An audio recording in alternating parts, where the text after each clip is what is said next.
સુરતના ભાગળ 4 રસ્તા પાસેથી દાગીનાની લૂંટ થઈ છે। 3 બંગડી કારીગરો અંદાજિત 6 લાખની કિંમતના 64 ગ્રામ સોનાના દાગીનાની લૂંટ ચલાવી અને ફરાર થયા છે। અઠવા લાઇન્સ પોલીસનો કાફલો ઘટના સ્થળે પહોંચ્યો તેમજ સીસીટીવી આધારે તપાસ પોલીસે આદરી છે।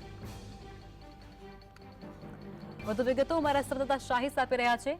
આ શાહિસ, સુરતની અંદર સોનાની ચોરી થઈ ચૂકી છે, આરોપી ફરાર, શું છે જાણકારી? સુરત શહેરની અંદર દિનદહાડે અને ભરચક વિસ્તારોની અંદર લૂંટનો બનાવ જે છે તે સામે આવ્યો છે। બંગાળી કારીગર દાગીના લઈને જઈ રહ્યો હતો અને ત્યારે 3 જેટલા ઈસમો આવી લૂંટ ચલાવી ફરાર થઈ ગયા હતા। સમગ્ર ઘટનાને જોતા ક્રાઇમ બ્રાન્ચ ઉચ્ચ અધિકારીઓનો કાફલો જે છે તે ઘટના સ્થળે પહોંચી ચૂક્યો છે। અંદાજિત 6 લાખના દાગીનાની લૂંટ થઈ હોવાનું સામે આવી રહ્યું છે। પોલીસ કાફલો ઘટના સ્થળે પહોંચે આજુબાજુના સીસીટીવી ચકાસવામાં આવી રહ્યા છે અને જે લૂંટારુઓ આવ્યા હતા તેને પકડી પાડવા માટે ચક્રો ગતિમાન કર્યા છે। જી સાહેબ, કઈ વસ્તુઓની ચોરી થઈ છે તેનો કોઈ અંદાજો ખરો?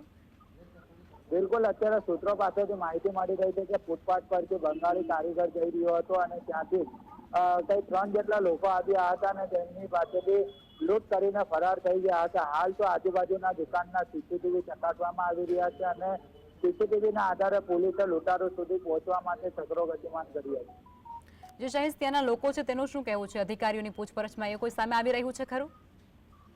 સૌપ્રથમ વાત કરવામાં આવે તો જે ઘટના બની હતી 12 વાગ્યાની ઘટના છે અને દિનદહાડે ભરચક વિસ્તાર ગણવામાં આવતો હોય છે।